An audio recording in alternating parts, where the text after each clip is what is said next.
Oh my gosh. Oh my gosh, ang lamig niyan. Oh my gosh. Oh my gosh. Para akong hotdog sa free. Yung Grabe, ang lamig. Tingnan yung mga snow, guys. 10:40 na ng gabi, tapos nagutom ako bigla. Pupunta kami ng Family Mart. May challenge ako sa sarili ko. Tingnan nyo. Oh my gosh, hindi ko kaya to yung ginagawa niya. Ano ba Kaya nyo yun? ba to, guys? Oh my gosh, kinakabahan ako. Hindi ko oh my gosh, para lang alam niyo sobrang lamig ngayon. Tingnan nyo.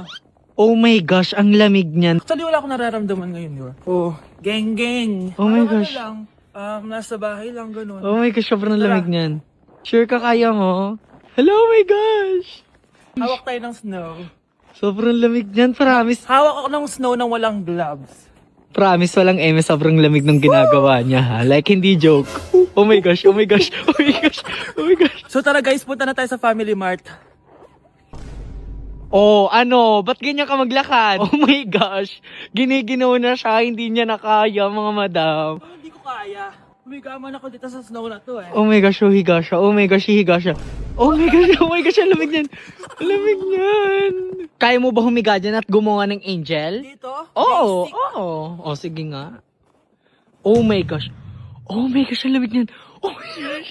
Oh my gosh. Para akong hotdog sa free. Yung paamoy, galaw mo. Oh my gosh. Oh my ang lamig, diba? Hello, ang galing.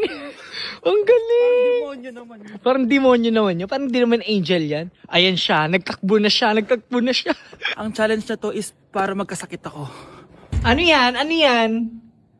Oh my gosh. So, bakit po tayo nagbibihis? Makala ko ba ganyan na yung outfit mo? Hindi, ano lang, nakakaya kasi nakagano. Sus! Eme-eme. Nanginginig ka na nga, oh. Spending only 1,000 yen dito sa Sapporo, Japan. Let's go. So, nandito ako ngayon sa Family Mart, which is my favorite convenience store dito sa Japan. So, ito palang 1,000 yen kapag kinonvert sa peso is 375 pesos. Sa Pilipinas, marami na tayong mabibili sa 375 pesos. Eh, dito kaya sa Japan, marami din ba? Tara guys, alamin na natin. So, kukuha ko na itong favorite ko drink, which is 113 yen lang. Gusto ko na ito kaso 647 na agad siya. Bibili na lang ako na itong tuna mayonnaise kasi parang nasa 200 yen lang siya. Parang sarap na itong potato gratin. Yung ibang mga meal nila dito sobrang mahal na mga nasa 600, 700 yen. Kukuha din pala ako ng dessert guys. Yes, kahit malamig, kukuha pa din ako ng ice cream. Guys, parang masarap din to. Oh. Hala, sumobra tayo guys. Okay guys, ito na yung mga napamili ko. Ang problema ko lang, saan ko kakainin itong mga to? Eh, walang mga upuan dito. Ay, alam ko na. Walang upuan? Walang problema. Sino ba nagsabing bawal umupo dito sa snow na to? Walang makakapigil sa akin. Wait lang, gagawa muna ako ng upuan ko dito. Tiyan! Dito ako uupo guys. Lamig sa puwet na ito. Woo! So unahin na natin itong onigiri. Pinagtitinginan na ako ng mga yun, no? Ngayon lang ba kayo nakita ng nakaupo sa snow? Itadakimasu!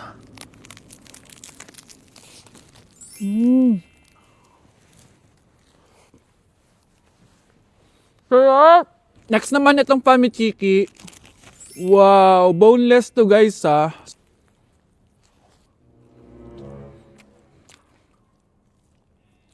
Alam nyo guys, akala ko ng bata ko sobrang saya pag nag-i-snow. Pero pag na-experience mo na pala siya, hindi siya sobrang saya kasi yung kamay mo di mo siya malalabas na walang gloves kasi sobrang lamig. Kailangan mo sumuot ng maraming patong para lang hindi ka lamigin sa labas. Last bite.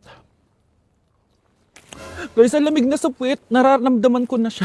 Ginusto mo yan, di ba? Ganito yung tsura niya guys. Potato siya pero creamy. Sobrang sarap. Bahay namin out of 10. Guys, naubos ko na. Bibilin ko pa to next time. Okay, last natin itong dessert natin. Kaya sobrang lamig na mag-ice cream pa din. Diba sa atin guys, may chocolate hills tayo. Dito meron silang white chocolate hills. Ayan nyo. Nakakatawa ka talaga. Okay guys, next natin ito. Ang sarap niya. Sarap to guys. So yun lang naman guys. Marami naman ako nabili sa 1,000 yen ko. Bye-bye! Metro! Oh my, she's a long way from suburban towns. Came to the city for the love, got her hurting now. Oh my, she's a long way from suburban towns. Long way, really. Isang araw, nagmamaneho sa kuba. Aking nakita, babaeng saksakan ng ganda. Tapos pormahan ko lang baggy ay long sleeves na t-shirt at faded na lonta. Pero noong makilala kita, nagbagong bigla ang aking timpla. Natutuwa ko na magpariban at mag-ahit ng kilay at least once a month. Hindi ko alam kung anong meron ka na sa akin ay nagpalambot ng bigla. Sinong mag-aakalang lalaki pala ang bibiyag sa tulad kong tigring gala.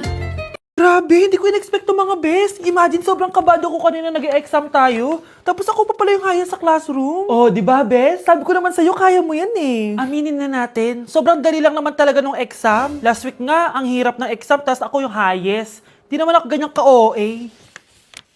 Oh, kayong tatlo, kayo na lang magka-group sa research, ha? Ang saya!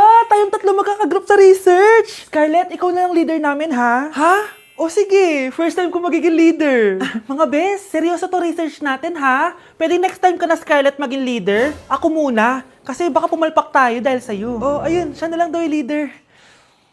Grabe, ang ganda ni Scarlett. Wow, bes, ang blooming mo today, ah. Ganda. Uy, totoo ba? Tinry ko lang pumasok na naka-makeup, eh. May ini-impress ka ba? Ah, baka gusto mo magpapansin sa mga boys. Gusto mo lahat ng attention nila sa'yo? Gusto mo yun, di ba? Hindi naman. Feel ko lang talaga mag-makeup today. Okay. Mga bes! Finally! Nakabili na din ako ng bagong phone after ko mag-ipon ng 1 year. Hala! Happy for you, bes! Deserve mo talaga yan. May magagamit na tayo pang picture. Parang ang yabang mo na, no? iPhone pa talaga? Social climber yarn? Joke. Huy, bes! Cheska, may napansin lang ako. Tuwing may nagagawa o na-achieve ako, parang hindi ka masaya para sa akin. Ha? Hindi ah. Sensitive ka lang. Hindi eh. Best friend kita, di ba? Pero bakit parang kalaban kita? Kung may problema ka sa akin, sabihin mo. Dahil ayoko ng peking kaibigan. Sure ako na nai-insecure sa'yo yan, Scarlett. Tara na nga, eto tatandaan mo, Cheska. Kami lang ang nagtitiis sa'yo. Lahat sila, ayaw ka maging kaibigan. Dahil sa ugali mo. Ay, pataka. Bus drive audio.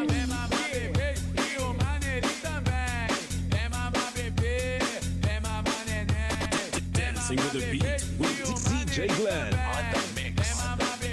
Bes, saan tayo magkakape? Sa Hidden Cafe, Bes. Ay, bet ko yung mga Hidden Cafe na yan. Tara na. Bes, nasaan na tayo? Malapit na, Bes. Bilisan mo na, tara na. Ay! Ayan, papasok tayo dyan sa punong yan. Ano? Papasok tayo dito? Oo, Bes. Hidden nga, di ba? Sige na, huwag ka na maarte. Bes, ano na? Kanina pa tayo naglalakad. Sakit na pa ako. Nasaan na tayo? Malapit na talaga, Bes. Trust the process.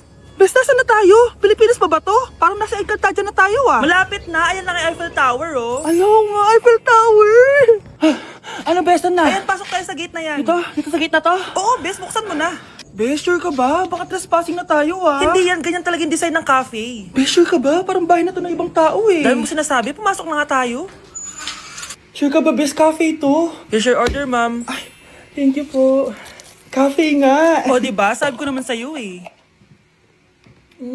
Sarap. Guys, nasa labas ako ngayon, tapos grabe. Lumabas talaga ako sa kinakainan namin para lang gawin tong video na to kasi grabe kayo. So habang nakaupo kami dun sa table namin, may nag-approach sa akin na fan. Sabi niya, Kuya, akala ko patay ka na. Tapos nagtaka ako, be, kasi bakit naman iisipin na patay na ako? Tapos sabi niya sa akin, check ko daw yung TikTok. Tapos ang dami nag-mention sa akin dun sa isang video na nakita ko, grabe, eto yun. Tignan niyo kung anong ginawa sa akin.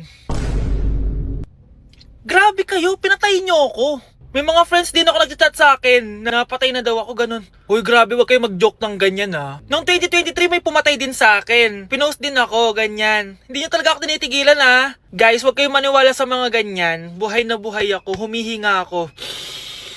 Kasi biruin nyo yung fan na yun, tinanong ako, hala kuya, kala ko patay ka na, like.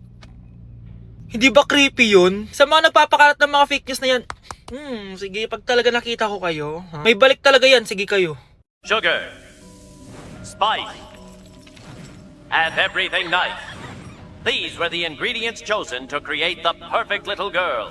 But Professor Utonium accidentally added an extra ingredient to the concoction, Chemical X. Thus, the Powerpuff Girls were born! Using their ultra superpowers, Blossom, Bubbles, and Buttercup have dedicated their lives to fighting crime and the forces of evil!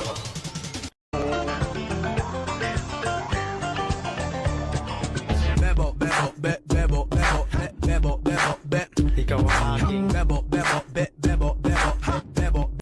bebot, bebe. Hala, si Dante to ah. Hi everyone, I'm Dante. Oh, Why are you here? I just want go to beach. Ang random niya naman, nandito siya bigla. Kaya naman, magmumukbang kami ng Jollibee! Dante, do you know Jollibee? Yes, I know Jollibee. Really? Are you excited to taste the Jollibee? Yeah, I hear Jollibee in Philippines so popular. Yes, because it's yummy. Okay? You Diba, will a eat all lot. this. You will eat all this. Can you eat all this? If I don't, you Then I will kick you out. Hindi. So guys, kakain na kami ng Chicken Joy. Papatikim natin kay Dante. Let's kagat. Gaga, let's gaga. Juicy. Sobrang sarap. You know that word? Who Yeah. taught you that? Right now, kiss me. Si Honey Bunch.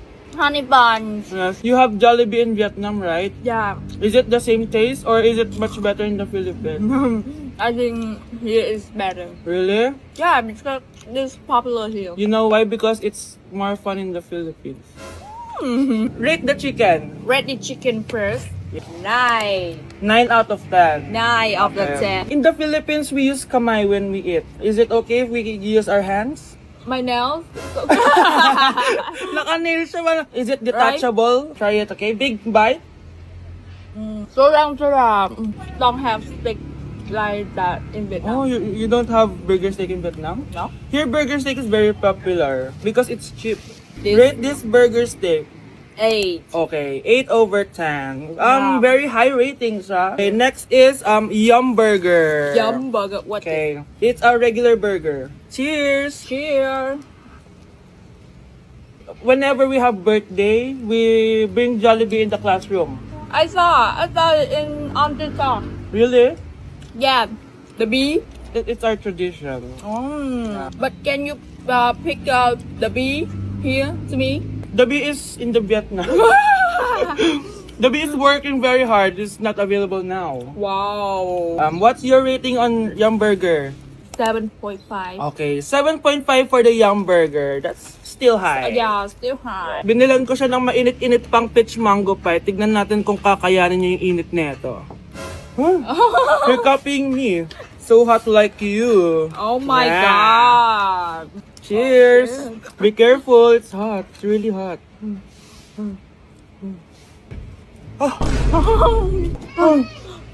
It's good. It's good, right? Yeah. Rate it. 9. Oh, 9 out of 10. Siyempre, binilan ko din siya ng panulak niya, no? Ng vanilla float. The ice cream is swimming underneath. It's good. Good. Di ba? Nagustuhan ni Dante. How do you say masarap in Vietnam? Ngon quá. Ngon quá! Together. Okay. 1, 2, 3. Ngon quá! Did I sound good? Yeah, good. Mahal kita. Mahal kita. Yeah! Mahal kita. Ngon quá. Ngon quá! Thank you, Dante, for visiting Philippines. Yeah. Hug. Bye, guys! Ngon quá.